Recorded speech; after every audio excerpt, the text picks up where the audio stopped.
Hey everyone, this is Christian Heimel, host of Press Row. Thanks so much for listening to the following broadcast, courtesy of Public House Media. This is Liz Colburn, host of The Morning Uplift here on Public House Media. Thanks for listening to the following broadcast on Public House Media. Once you are done with this episode, I hope you'll come back and check out my show, The Morning Uplift, where we talk about finding your beauty in the journey. A new show comes out twice a month on the first and third Mondays. Don't forget to subscribe on iTunes so you never miss an episode of The Morning Uplift. Thank you again for checking out the following broadcast on Public House Media. Throughout history, the course of sports has been shaped by one thing: the fans. From the moments you never dreamed of,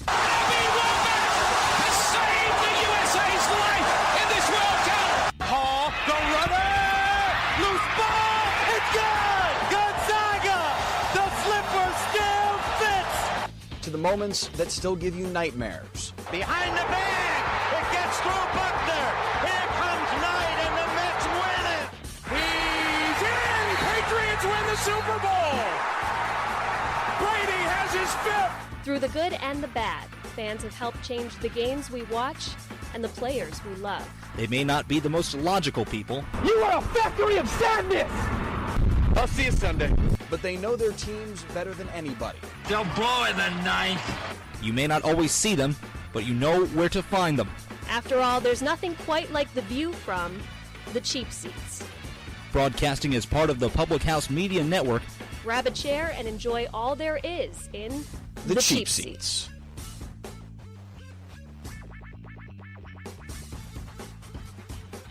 Ladies and gentlemen, it's time to talk about the halftime show. Welcome back to Super Bowl week, everybody, here on the Cheap Seats. I'm Max Walpop doing my best Space Jam announcer impersonation. Thank you. Listen to that crowd go wild, Max. I love the adoring faithful. Thank you so much. Thank you. Thank you. I am doing the prom wave, by the way. Thank you. Welcome back to the Cheap Seats, the Wednesday edition. We're back here, and it's going to be a fun week. I think everyone knows what's coming up Sunday night. Right, the Puppy Bowl, right? The Puppy Bowl. Which is one of the alternative viewing options we will discuss on this show, because about half of America watches the Super Bowl live as it happens, which, again, the ratings aren't a perfect score. It doesn't take into account parties, doesn't take into account bars, doesn't take into account the people who are at the arena, and it doesn't take into account the people that have to work at all these parties and can't turn it on their home television. But we want to get to something really interesting that comes up every single Super Bowl, and those are the silly, silly, silly bets that you can make. They're called prop bets. But Tanner, this is one of our favorite things to talk about with the Super Bowl every single year. Mm-hmm. Where do you want to start? First off, I want to start here. My experience with prop bets, first of all, I love them. I think they're creative. I think they're fun. And it's a much more interesting way to watch a football game than trying to play like Super Bowl bingo or something like that. Tony Romo, that might be kind of hard to do as a broadcaster. Yeah. Did you hear, by the way, Wade Phillips? Somebody asked Wade Phillips how he would his one-time head coach. How he would prepare for whatever, a game or something like that, and he said something along the lines of, and I'll find the quote during the show, he said something along the lines of, I would ask Tony Romo what to do, and then I would do it. Interesting. So, kind of funny. No one's going to knock Tony Romo. He's a smart dude. And there are a couple of prop bets that bear his name, but we'll start with the basics, the simple ones, heads or tails. This is easily one of my favorite things to track, of how many people put money on tails, only to have it end up as heads. And then, you lost a little bit of cash there. Yeah, exactly. I mean, the big one also with Super Bowl MVP of who gets to take away the trophy. The obvious bets are the quarterbacks. Yep. And the further down you go on the depth chart, once you start getting the defensive players, it is like you could win a lot of money if James Devlin ends up taking it away for New England. Like you could win a lot of cash. What if that is your pick. What if we see a Super Bowl where a kicker just makes like 10 field goals? You have to give him the MVP at that point, right? Like what are the numbers for reference. What's that? For reference, hang on. I'm looking up something I'm curious. because I know. Okay, so all right. This is going to sound super, super corny and very, very bad, but the Okay. MVP of the $1 million game in the XFL was Los Angeles Extreme kicker Jose Cortez. Oh God. I know the kicker won the MVP in the XFL championship game, which, for what it's worth, is I think the only time in football history where the kicker won the MVP of a championship game. I could be wrong on that, but with my limited research, that's what I'm going on. The XFL is back, Max, and I quite know it frankly, I'm looking forward to Super XFL Championship of the World champion kickers being the MVP. Now, That's what the world wants to see, Max. no, the world does not want to see a kicker win the MVP. I want to see it just because I think it'd be hilarious, and it's great. It's great sports media content. And the Super Bowl MVP, there's also a prop bet for who will the MVP mention first in his speech. Will he mention teammates, which is the running favorite, God, which is a close one behind teammates, Yeah. family or family member of some sort, the owner of the team, the city the team is based in, or if New England, the region, the coach, or one of the long shot bets doesn't mention any of the above first. I'm putting the money on the coach on that one, for sure. I'd put it on God. Yeah, Dude, you do get that quite often. God is such a frequent invocation of just about every single championship win or MVP win or personal honor or team honor. First off, I want to thank the band upstairs, and that qualifies with the context we're talking about. 100%. You're absolutely correct.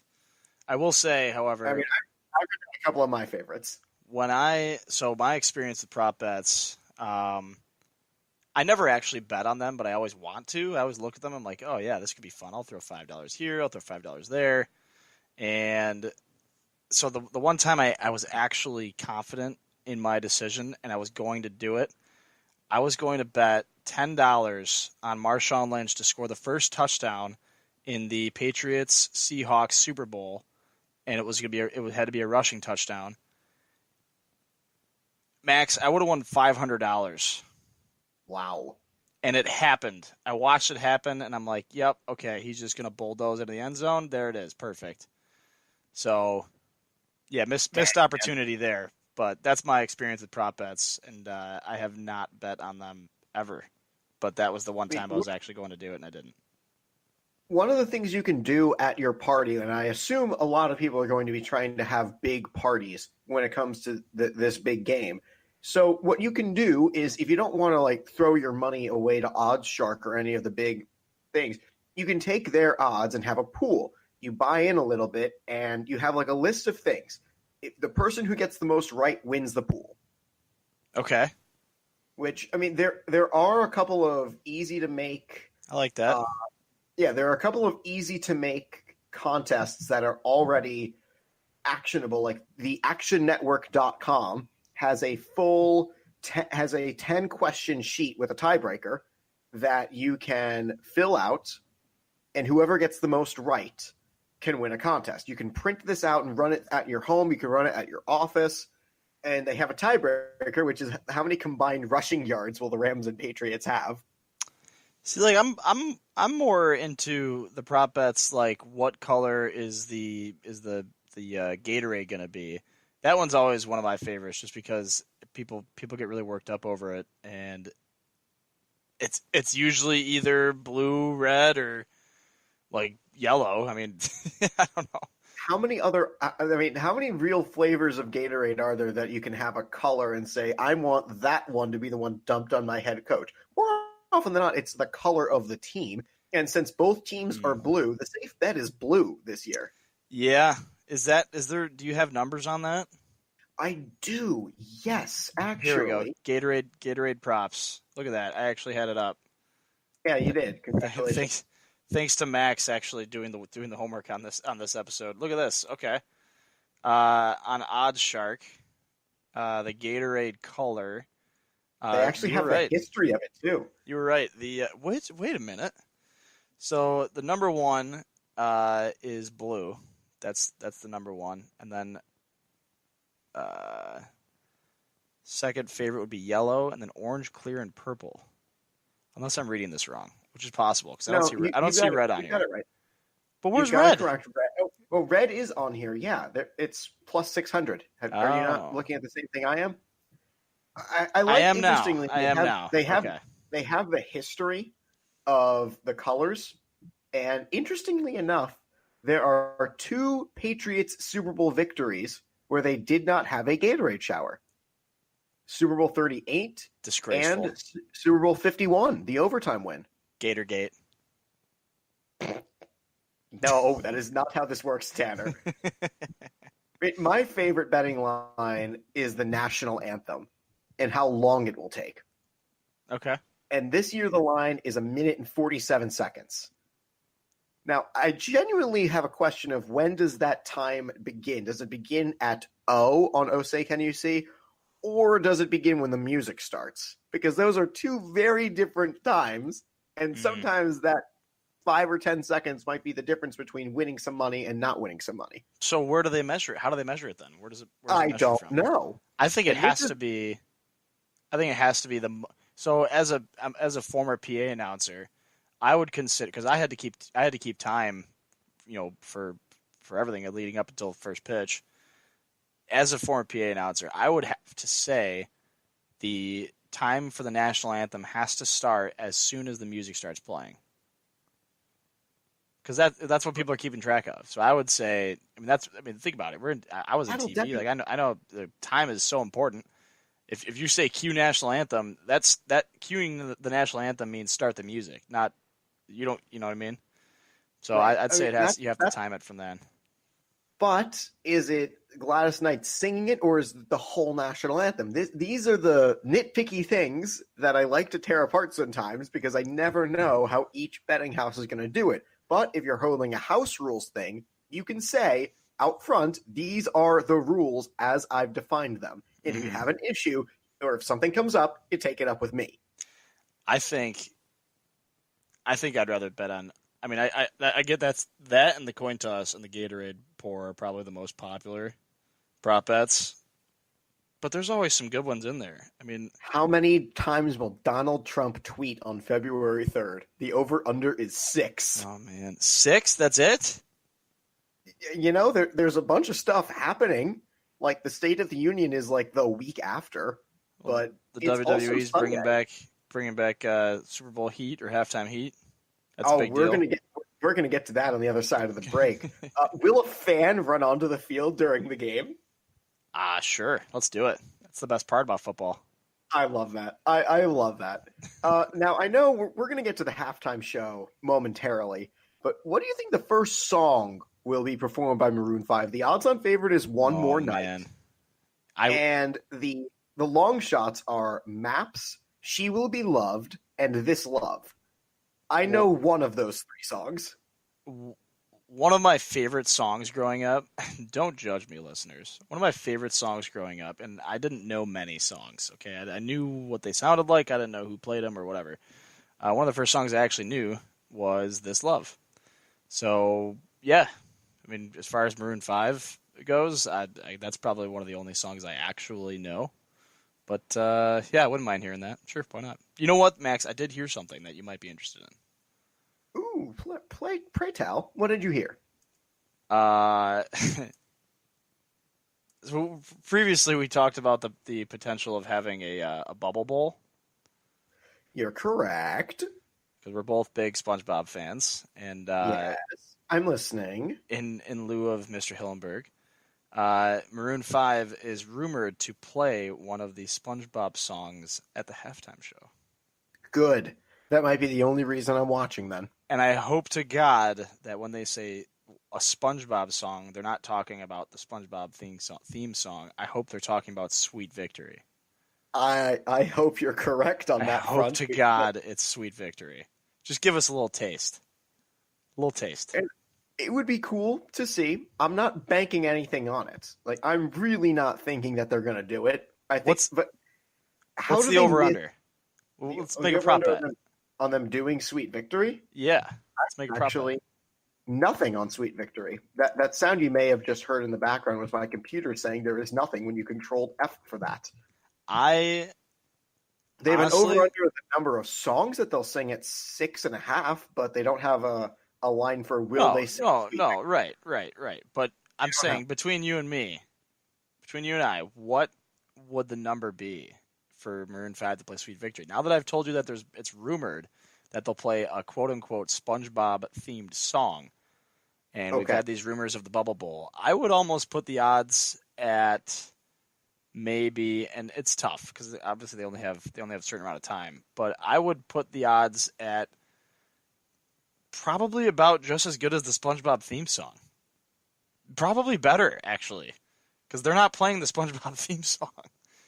I mean, okay, I definitely put the favor on yes, they're going to do it, because more people are going to bet yes. The longer shot is no, because how do you miss such a positive PR hit to play that song? How do you miss that chance? Then again, I am talking about modern rock music, and allegedly Maroon 5 is rock music, so that means that it's an easy miss. In the eyes of young women everywhere, yes, it's rock music. I would disagree with people my age everywhere. I went to one Maroon 5 concert back I think I was either a sophomore or a junior in high school. I went with a bunch of friends, and I realized I was in the wrong place when Adam Levine took his shirt off and everybody started cheering. Everybody except for me. I wasn't mad about it. He's a good-looking guy. However, I knew I was in the wrong place. Yeah, all right. There are lines on so many things. Will the teams break the combined record for points in the Super Bowl? Will either kicker, this is one of my favorite ones, will either kicker hit the upright or crossbar on a missed field goal or extra point attempt? There is a key word in there, and that is missed. You can't hit the bar and go in and have your yes vote count. Oh, no. The guy's got to miss the field goal. See, these are fun. I need to get on. I need to get in on some of these. Just throw like $20 in. And again, dollar bets in there. If you just pick 10 of these, print them out on a sheet of paper, and hand them to your guests at your Super Bowl party, and say, "Here is what we're going to do. Everyone's going to guess. We put like $5 in the pool for everyone who participates.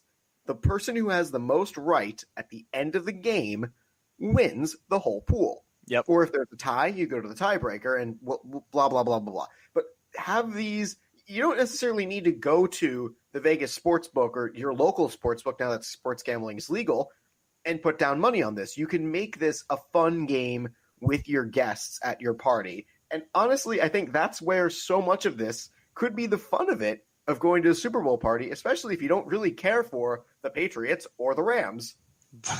Pretty much everybody. Got it. I mean, there are Los Angeles. There are I'm forgetting the Los Angeles. Los Angelites, or I don't know actually what the denomination. There are a bunch of socialites in Los Angeles. Yes, you're correct about that. But there are plenty of people in LA who want the Rams to win. There are plenty of people in New England who want the Patriots to win. I know here at Boston University, for the third year in a row, there's going to be a giant viewing party at the Student Union because for the third year in a row, the Patriots are involved. That makes me want to throw up. Well, okay, this will make you want to throw up, Tanner. I was going to save this, but why not talk about it now before we go to break? Might as well. So after the end of the last Super Bowl, like a week after, BU Dining Services, which organized the last two parties, they took a spot for this Sunday in February of last year, so 12 months ago, and they said, we are taking this out 12 months in advance, and they predicted it would be the Patriots and the Packers. They got half of that right. I mean, why would they even guess the Pack? No offense to my Packers fans out there, but because that's the preferred matchup. That's a great. I would love to see that. Who wouldn't want to see Aaron Rodgers play Tom Brady in a Super Bowl? It sounds great. Bears fan. Yeah, That's true. I mean, that's the first thing I think. Bears I think of fans. Bears fans, Vikings fans, and Lions fans, and probably Jets fans, Giants fans, and Bills fans. Yeah, well, yeah. I mean, Again, at this point, I enjoy watching him lose Super Bowls, so it's almost as fun. Well, he's lost 3. Yeah, well, back to back sounds great. Just saying. All right, Tanner.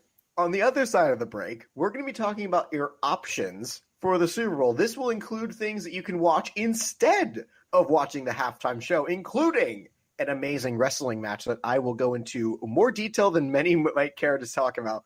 We're listening here in the Cheap Seats, sponsored by Public House Media, brought to you by Squadcast.fm. Thank you for joining us wherever you have found this sports podcast. Hi, this is Emily. This is Lindsay. And this is Elizabeth, co-hosts of Beauties and Headcanons here on Public House Media. Thanks for listening to the following broadcast on Public House Media. Once you are done with this episode, we hope you'll come check out our show, Beauties and Headcanons, where we talk nerdy to you about fandoms, fan fiction, and all pop culture for nerds that you can think of. A new show comes out every Friday. Don't forget to subscribe on iTunes so you never miss an episode of Beauties and Headcanons. Thanks again for checking out the following broadcast on Public House Media.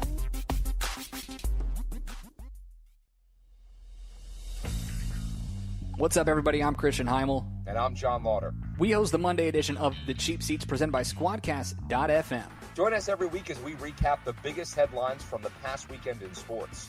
We'll also preview the upcoming week so you know what to talk about around the water cooler. Plus, whether it's good or bad, we're handing out some vibes in our Mojo Monday segment. Don't forget to vote on our poll question on Facebook at The Cheap Seats by Public House Media. And please subscribe to The Cheap Seats on Apple and Google Podcasts, Spotify, and more so you never miss a moment. A new episode comes out every Monday, Wednesday, and Friday, but you can only catch John and I on Mondays way up here in The Cheap Seats, presented by Squadcast.fm. On the Public House Media Network.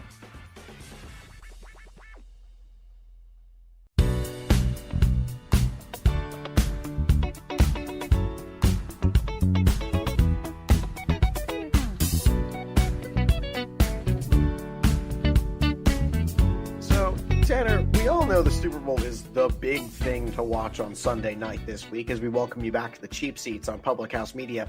But how many other things do you think are live on television that are going on?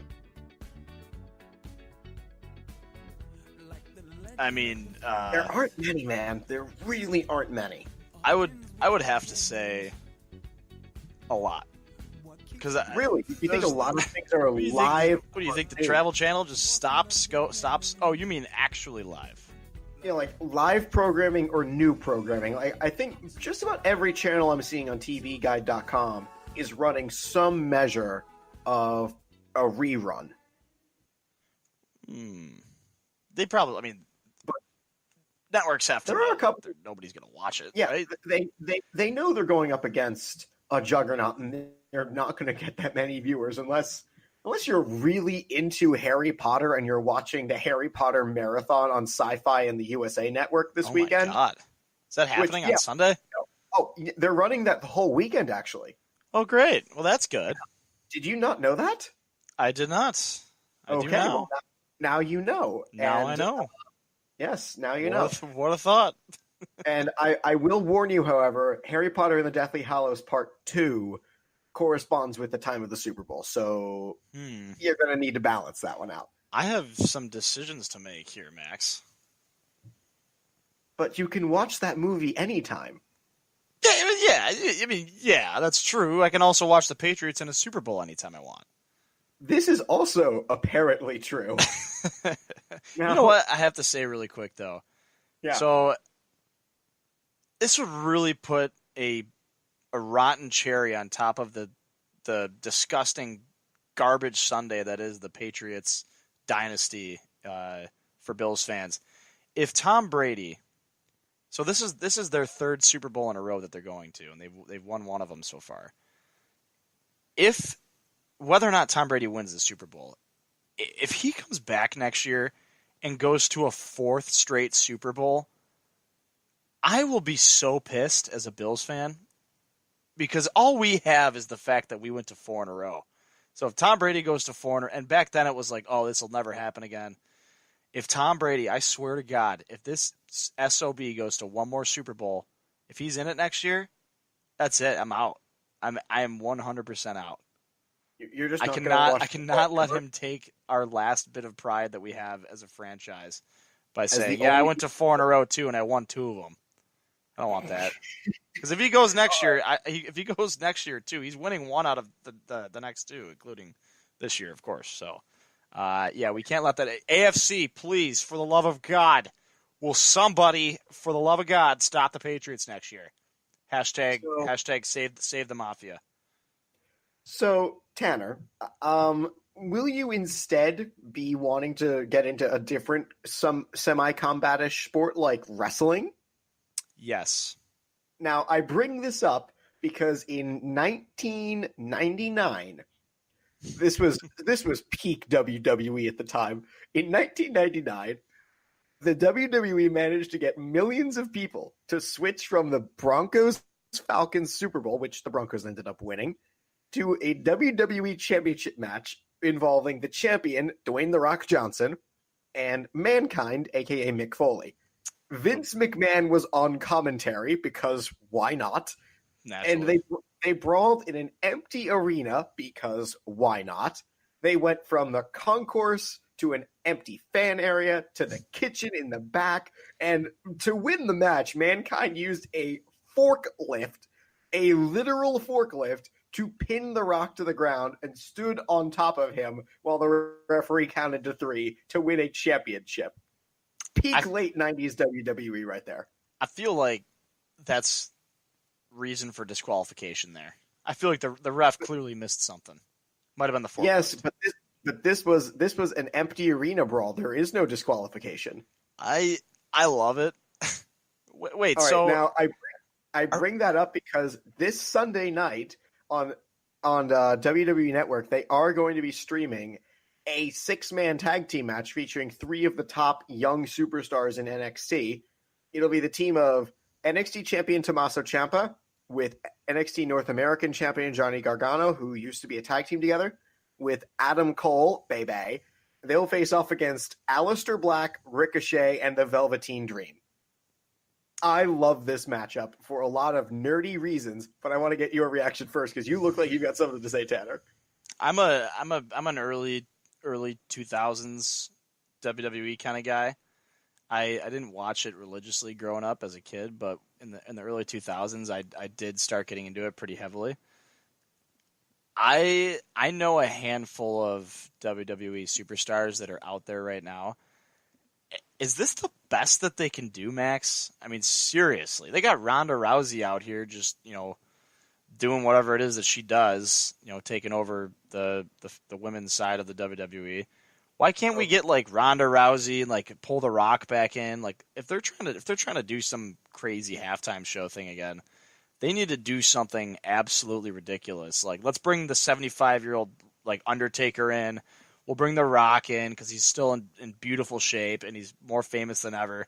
We'll bring Chris Pratt in there for no reason, and then maybe like a Gronkowski like stunt double.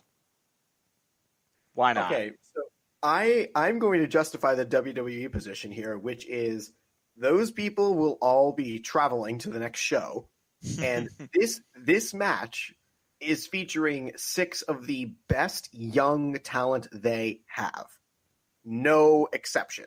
But Yes, they're 6 of the best wrestlers in the NXT division, which I will tell you, NXT has this cult following among WWE fans. And listen, if you're going to throw an NXT match on, it better be with these 6 superstars because they have probably the best individual following of everybody on the roster. Okay, I'll give you that. I'm not aware of. I know what NXT is, but I don't know the guys. You know what I mean? I don't follow it as closely as I used to. Again, there's a cult-like following for the NXT universe. But are these the people who are watching the Super Bowl though? Like, are we expecting a large portion of people who probably could even? I mean, most people watching the Super Bowl could probably care less about Maroon 5, right? Let's be honest. But are we expecting a lot of people to back out and go watch this WWE event? Is this something? I mean, it sounds like it's just It sounds like a big marketing grab or ploy for Vince McMahon and the XFL. That's It's WWE. What are they other than a marketing ploy? You're right. Okay, you got me. Got it. Pencil that one in. Yeah, so the match will be streamed also on YouTube, Facebook, Twitter, the WWE app, and WWE Network. Perfect. Because you can just watch it for free. Sounds good to me. It's amazing. Free is great. Other options include the Simpsons movie on FXX, Now You See Me 2 on FXM, if you get that, a Resident Evil movie marathon on Fuse, PBA Bowling Championships on FS1. Classic. Freeform will be showing Finding Nemo and Finding Dory back-to-back. The Food Network will be showing Worst Cooks in America. Mm-hmm. ESPN2 will be running the World Series of Poker. Oh, my God. I feel like ESPNU will be showing a rerun of the UCLA-Washington game from Saturday. Like, there's a lot. Everybody's just giving up. Lot. I feel like again, most networks give up the Super Bowl thing to let whoever has it that year have it. Did you ever notice, though, how on any sports network, when there's nothing interesting going on, it doesn't matter if it's ESPN, Fox Sports, CBS, NBC, SN, whatever, what they end up playing is always like World Poker Tour, bull riding, PBT, curling. like pro bowling. Like NBCSN is showing curling. Like they'll leave like a sporting event and go and cut straight into like the middle of like a World Poker Tour championship. You don't know how the hell he got there. You don't know who Slick Joe is on the left side or who Skinny Willie is on the right. Or who that guy with the upside-down sunglasses is. You might not even know how to play poker, but all of a sudden you're watching it. You know, nobody seeks out bull riding, but anytime there's nothing significant going on. You seek out bull riding? No, I do not, but you saw me twirl my finger. I did, yeah. The listeners won't see that. I will point out to you that bull riding is a very serious thing among the people who are in bull riding. Yeah, it's deadly. Are you kidding me? It's a very serious profession for people who are within bull riding. Like when I was in Vegas for baseball winter meetings, the other big event going on there was a rodeo. Oh my God. I kid you not. And the rodeo arguably had a bigger crowd at most of its things than all of the baseball winter meetings. Don't at me on that. It might be true. I love it, man. All right. Tanner, are you ready to get to Wild Wednesday? Because I sure am. Of course I am. It's the Super Bowl. Let's do it. Good, because we've got some commercials to play first, so you're going to have to find out about Wild Wednesday on the other side of this break. Thank you for joining us in the cheap seats. What's up, everybody? This is Christian Heimel, host of Press Row here on Public House Media. Thanks for listening to the following broadcast on Public House Media. Once you're done with this episode, I hope you'll come check out my show, Press Row, where we talk about the biggest issues in sports with the analysts, experts, and reporters who cover them. No nonsense, hard-hitting interviews on the sports topics you're talking about. A new show comes out every single Thursday. And don't forget to subscribe on iTunes so you never miss an episode of Press Row. Thanks again for checking out the following broadcast on Public House Media. This is Bryce Burge, host of Your Soccer Passport here on Public House Media. After this episode, come join us on a trip around the soccer world as we discuss club and country every Tuesday. Stamp your soccer passport by subscribing on Spotify, iTunes, or wherever you get your Public House Media podcasts. And thanks again for checking out the following broadcast on Public House Media.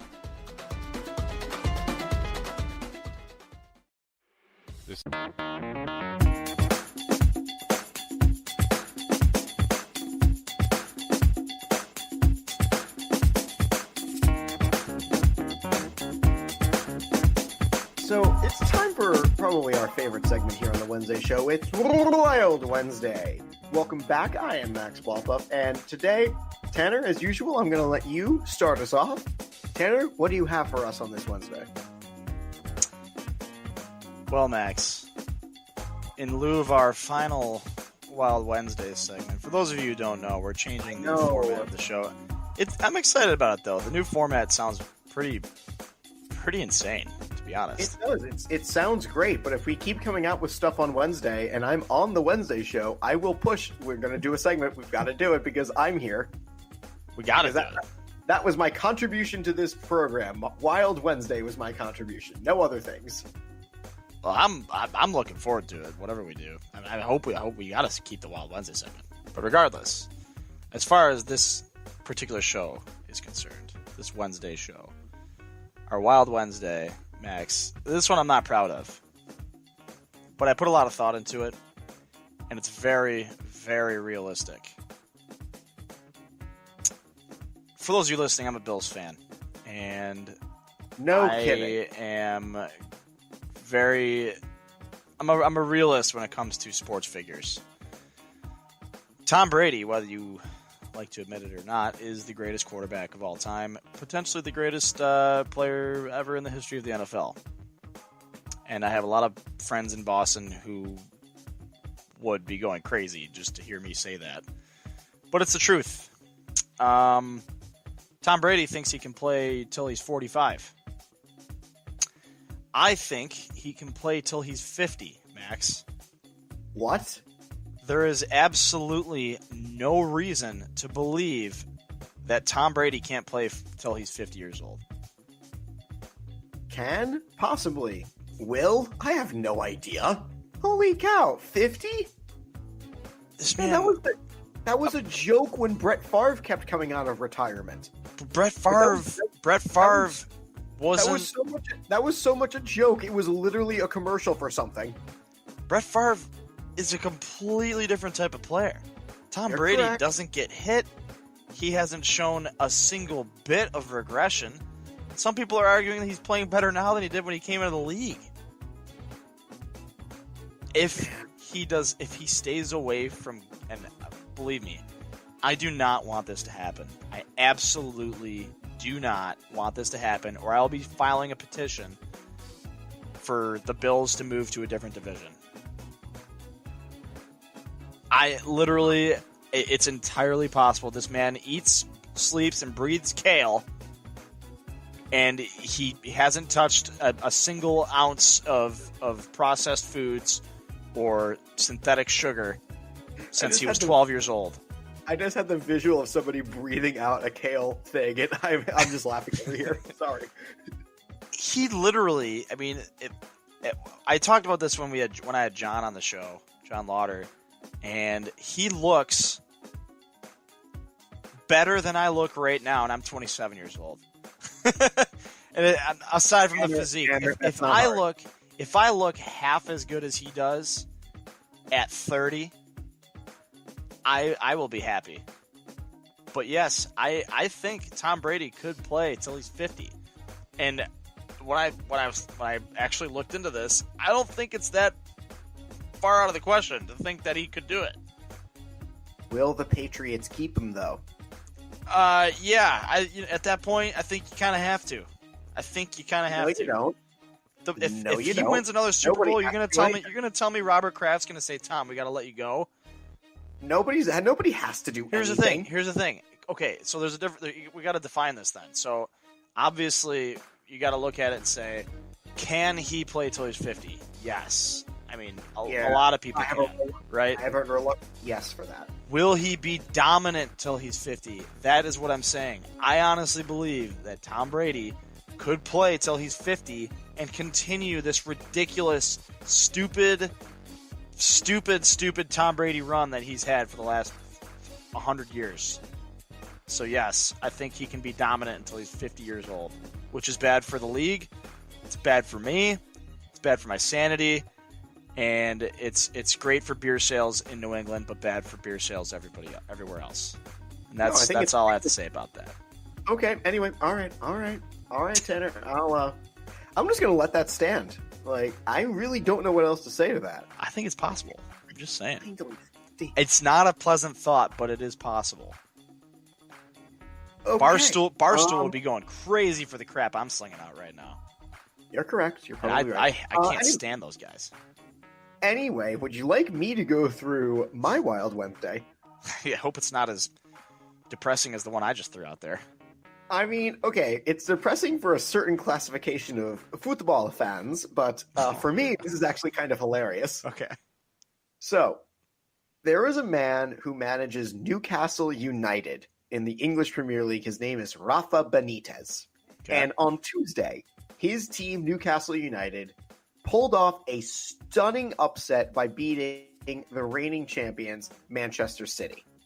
Now, the internet is out with the conspiracy theories that Rafa Benitez won this game only because he still holds a soft spot in his heart for the team he last led to a major trophy, Liverpool. Gross. And Liverpool, if they win this weekend, or win, they could go 7 points clear of Manchester City, all thanks to their former manager who led them to the UEFA Champions League trophy in 2005. Oh my God. Man, European Think soccer is about so that for a weird. second. European soccer is a great, like Europe, and I think all the countries within yours are interesting tribes. And especially in England with soccer, you guys really are an interesting case. I love it. I'm not hating on it. The people who are out with the conspiracy theories that Newcastle United won specifically against Manchester City, specifically to help Liverpool win the title, specifically because Rafa Benitez used to be Liverpool's manager. The conspiracy nuts are out on the internet, and it's lovely to watch from afar. Wow. I mean, it's entirely possible. I wouldn't put it past anybody who's in the soccer world. That's surprising, but not unlikely. Much like Tom Brady playing till he's 50 competitively. Tanner, do you have anything else you want to say to us on this Wednesday? I am Patriot fatigued, Max. Are you gonna watch? You're gonna watch the Super Bowl, obviously, right? Yeah, I'm gonna watch. I mean, I've got a game to work that afternoon, but I'm gonna come back, change out of my suit, and yeah, I'll watch the Super Bowl. What are you most looking forward to? Ooh, interesting. Yeah. I want to see how the Rams do. I'm not interested in how the Patriots play. I'm interested to see how the Rams play. Like, the interesting story is what's new, and that's Los Angeles. I am, especially with the brains of Sean McVay, I am thoroughly interested to see how he combats Tom Brady again. I want to see Sean McVay just do some crazy stuff out there. I mean, I'm over here talking about Tom Brady playing till he's 50 competitively, and I'm like, Sean McVay is going to take him down. He can do it. I don't know. I'm so nervous. I'm so nervous. It's funny to me that Sean McVay is younger than one of the players on the field. Yeah. What is he, 34? 35? I actually don't know the exact age, and before everybody yells at me for not knowing that, I'll just look it up. He is 33. Well, he just turned 23. He just 33? Just now. He was born January 24th, 1986. He just turned 33? Yeah. Like 5 days ago? Are you kidding me? He was hired. Yeah, he was hired as the coach of the Rams at 30. Which is hilarious because he was with the Redskins for a time, as was Matt LaFleur. And basically anybody who had any measure of a connection to Sean McVay, even if it was on the terrible Redskins, ooh my. What a thought. You got paid this offseason. What a thought. Well, Crazy. I will be down in Phoenix, Arizona for the Waste Management Open, and I will be watching the Super Bowl while I'm down there. I'm looking forward to it. All right, man. I will be hanging out in the student union at Boston University with my friend who I've watched the last 2 Super Bowls with. And it was so funny after the championship game. It's like, okay, so where are we watching the Super Bowl? The same place we've watched it the last 2 years. Awesome. I love it. Well, get yourself some nice buffalo chicken wing dip. If you need a recipe, I got one. And, yeah, enjoy it, man. Always. Hey, thank you for sticking with us on this Wednesday edition. Thank you for being a part of this. I'm Max, Tanner's across from me, and we All right. Thank you for joining us on the Cheap Seats, brought to you by Squadcast.fm. Be sure to check out publichousemedia.org for all of your information about your Public House Media shows, including where to find merchandise. The Cheap Seats t-shirts are available. They are here for you. Be sure to give us a like on Facebook while you're there, because, as we know, when you get up in the cheap seats, you like us. We don't worry about the